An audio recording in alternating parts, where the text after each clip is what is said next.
Good evening, everybody.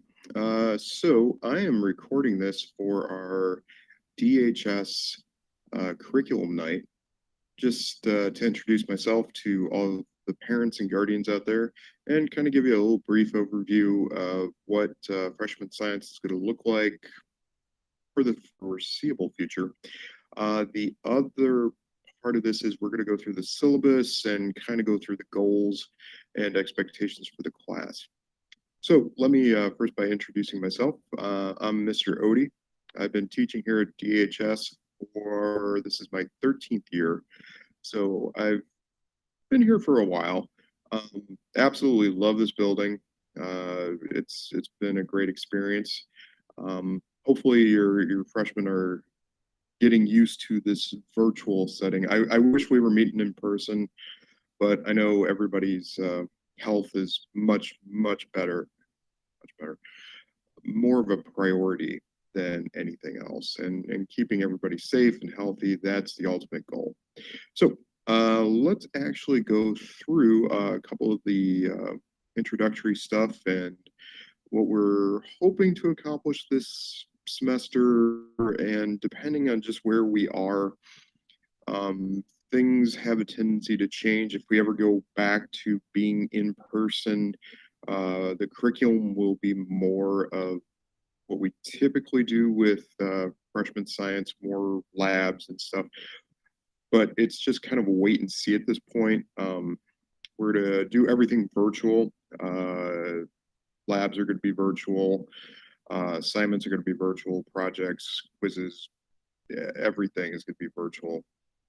And the freshman team, I'm part of the freshman science team, and the other part of the freshman science team is Miss Lovejoy and Mr. Batista, and we're working together to we want to make the course as user friendly as possible, and also to not put so much pressure on the kids, because we understand this is a stressful environment. It's not a natural learning environment. So we're just going to try to keep it as simple as we can and keep moving stuff along. So the first thing, let me actually show you, if you ever need to get a hold of me, and I say this to every parent at Curriculum Night, the easiest way you can actually get a hold of me is by email. And let me actually show you how to do that. You can find this if you have access through Google Classroom. You will find a copy of this syllabus also in Classroom. So it's sitting there in one of the announcements. But if you don't have access to your students' Google Classroom, or they're just not in Google Classroom, there is a way to actually check. So let me actually share the screen here with you, and I will show you exactly where you can find. So if you go to the DHS website, this is the main page for the DHS website. What you can do is go to departments, and if you scroll down to science and then click that, what will pop up is all of the teachers in the science department. And if you go down to Mr. Odie, this is my email down here. This is going to be the easiest way to get a hold of me. We do have mailboxes for the phone system, but I have never figured out. I've got a paper with a list about a mile long of how to actually get into the mailbox. Typically what I found is email way faster. And like I've told students, if you email me during the school day, I will usually try to get back to you very quickly, depending on if I'm in class or if I'm not in teaching class. But if you happen to email me, say like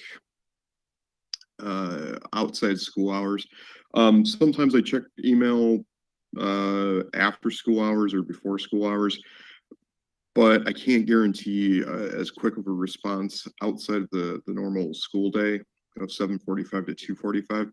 So if that's the case, typically if, say, someone emailed me at 6:30 on a Thursday night, more than likely I will probably first see the email when I come to school on Friday morning, and then I'll get back to you. So I do like to send a quick turnaround as quickly as I can. The other thing to keep a watch on is as stuff kind of progresses, hopefully you've seen this in Family Access already. I send out messages periodically to both Family Access and Student Access. There is a Family Access schedule. It's tentative, but it's kind of the framework that we're looking at for the next 5 weeks. As we move into next week, we're going to be talking about the safety contract and the syllabus. And then going from there, the entire month of September has kind of been laid out. So please make sure to go back and check that. That email is a message now on Family Access. And as stuff comes up, as I'll send out little reminders and just different things, just kind of what's going on in the class. There's videos, stuff like that. So please be aware that I do send that out fairly frequently. And if you don't get the email, they do go on as a message, and you can go back and look. The other thing with Google Classroom is I try to update that almost on a daily basis. And what I am going to try to do, since we're virtual this year, is I'm going to be very vigilant about recording all the Google Meets that are relevant to what we're talking about. So if for some reason your student is sick or they miss something during class, there will be a video there of the class hour that will be on Classroom, so they can go back and take a look. There are several videos already up there. I've done a tutorial of how to actually turn in assignments via Google Classroom. There's a tutorial on there about how to make a copy of, say, a document like a Google Slide or Google Sheets or something like that, and then put it into their drive so they can edit it. So please, please, please just make sure to check that out. And I will keep sending out messages as the school year progresses. Now, the other thing too is there is the updated copy of the syllabus that you can find if you go right next to my email address. My email address will link right to, if you just tap on that, that will actually bring up yep. So that'll actually link your email to my inbox, and you can directly write the email from that way. And I'll get that as soon as you send that off. But if we go back, let me, oops. Hold on 1 second. Okay.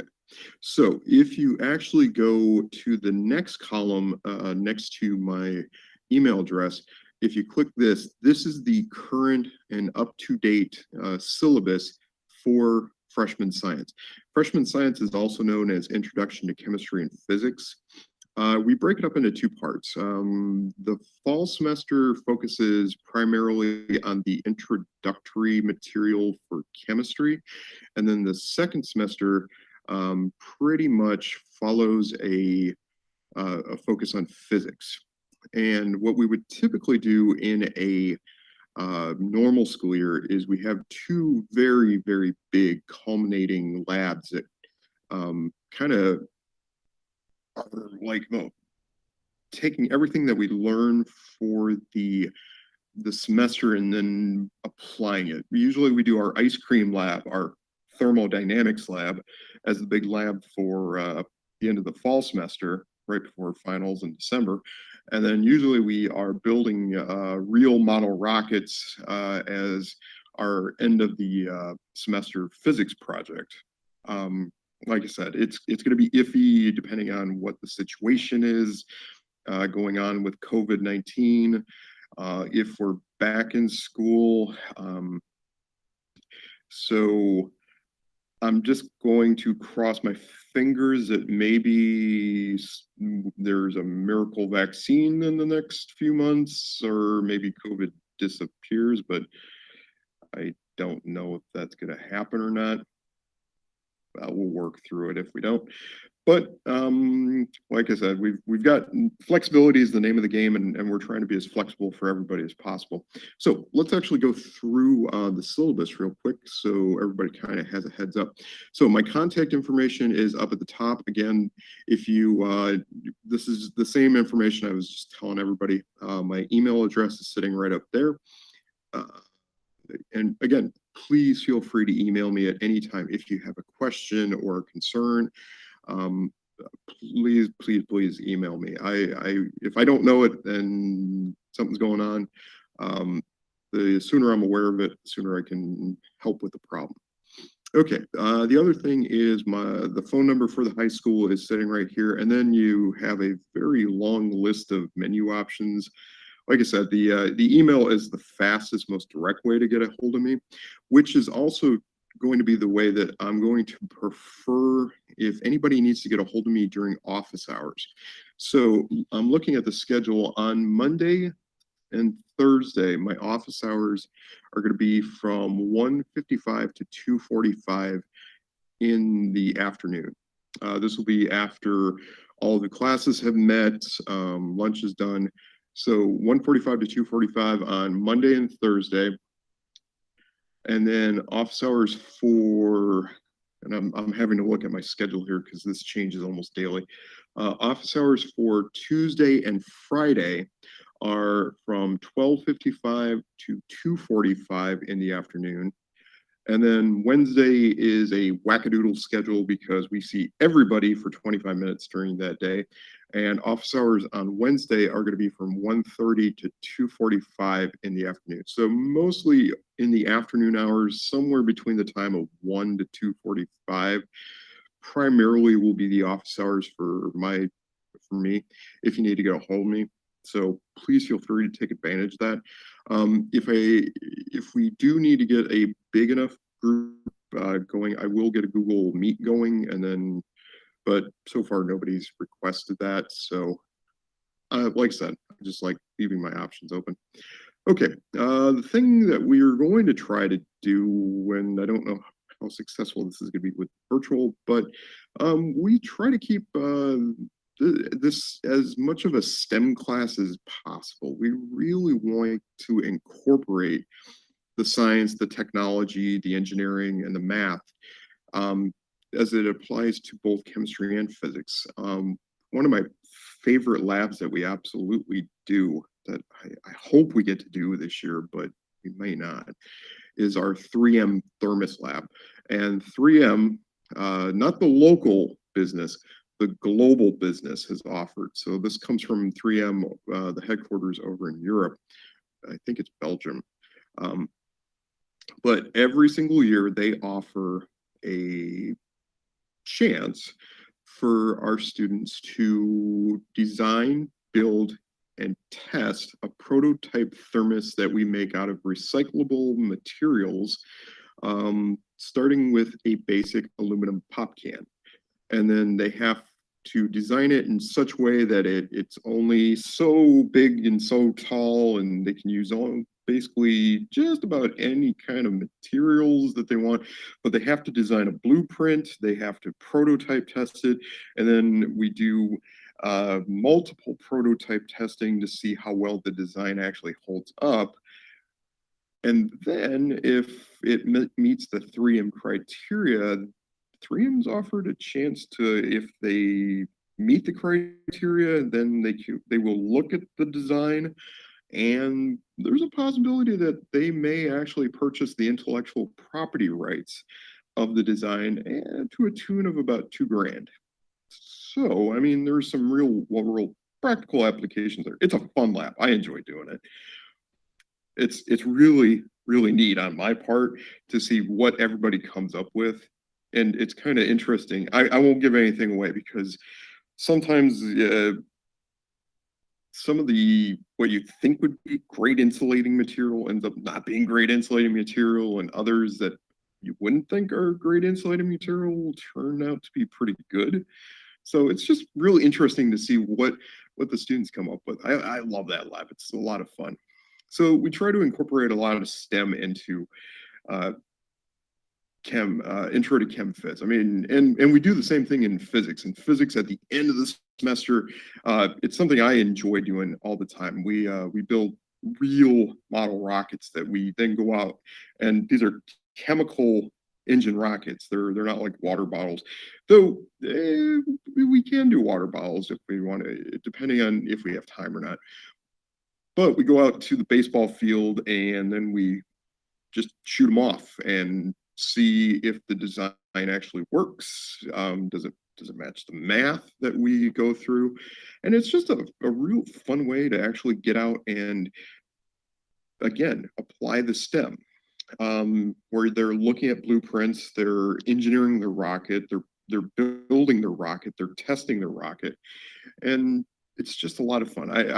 It's a great end of the year project that I enjoy a lot, and every year the kids get a kick out of it. I absolutely love seeing. Sometimes they go a couple 100 feet up in the air. Most every year we have one or two students who get about maybe a foot off the launch pad and then just blow up. I mean, that's happened. So it's just kind of interesting to see how everybody just kind of goes that way. Okay, so this kind of gives you the basic layout of what we're going to be doing. This would be for a typical year, and this is going to change ever so slightly. But in the fall, we focus on properties matter, chemical bonds, thermal chemistry. How does temperature affect the rate of a reaction? How does the solubility of a solution affect the rate of the reaction?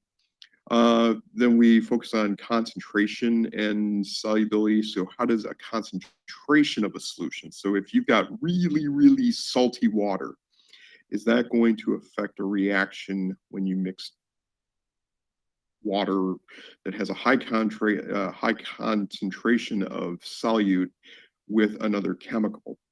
And then the last one is the conservation of energy. Depending on how things work out, we may or may not get to that. And then in semester number 2, I'm crossing my fingers that hopefully we're back in school and we've got a vaccine, or maybe this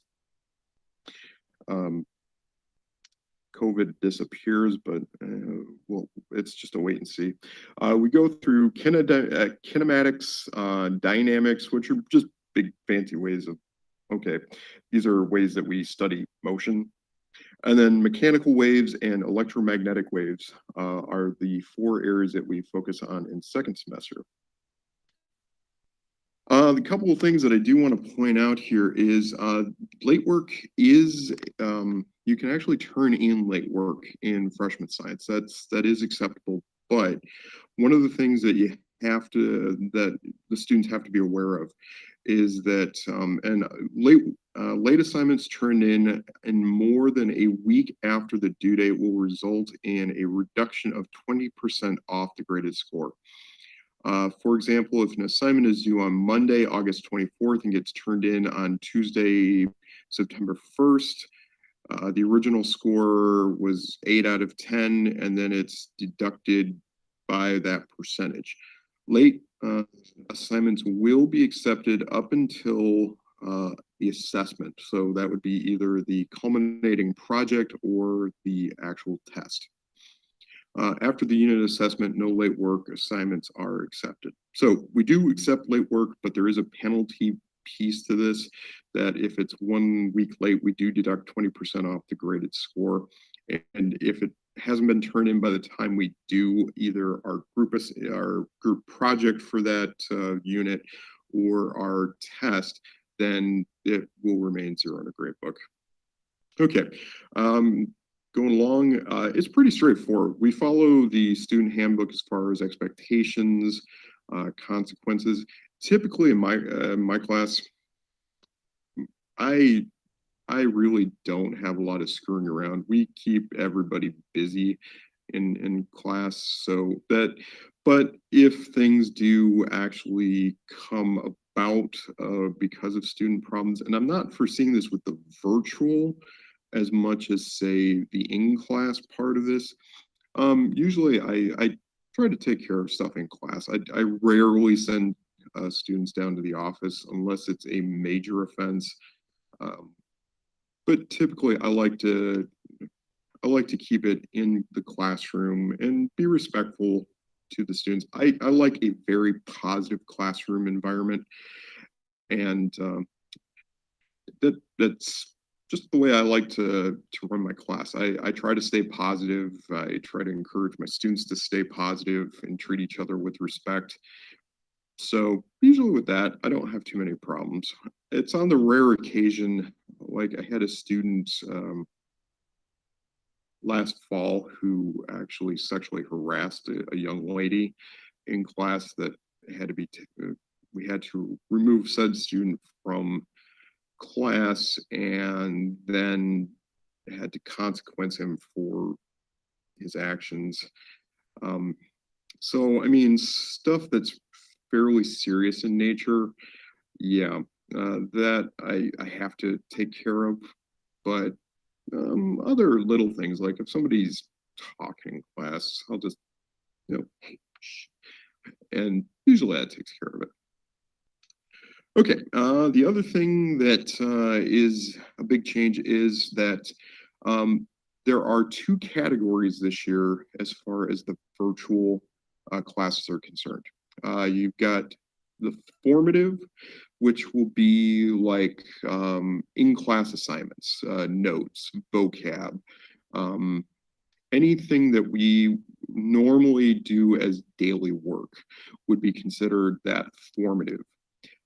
The summative is going to make up 70% of the actual grade. So this is going to include stuff like quizzes, tests, if we don't have a test for a unit and we end up doing a major project as the assessment for the unit, that'll go in there. So the formative is more of the day-to-day stuff, and the summative is more of the end-all unit assessments. So projects, quizzes, tests, that nature.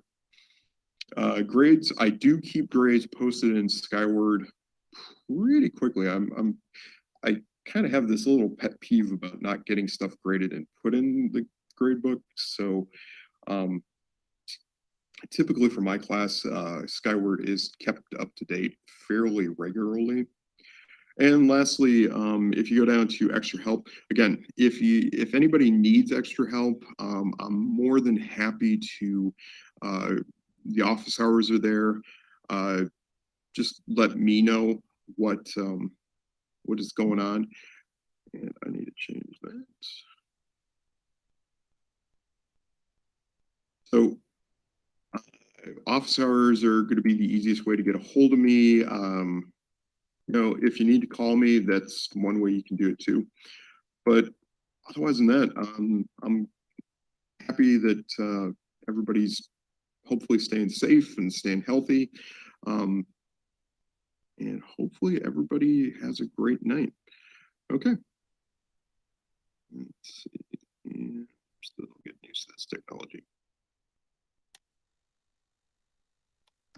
So hopefully that gives everybody an introduction to freshman science as far as what it looks like here at DHS. I am very excited to have your students in class. I enjoy working with my students, and I try to have a lot of fun with them.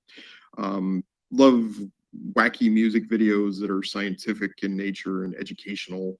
I throw a lot of humor. I've got a quirky sense of humor. They don't know it yet, but unless they've had siblings. But I do.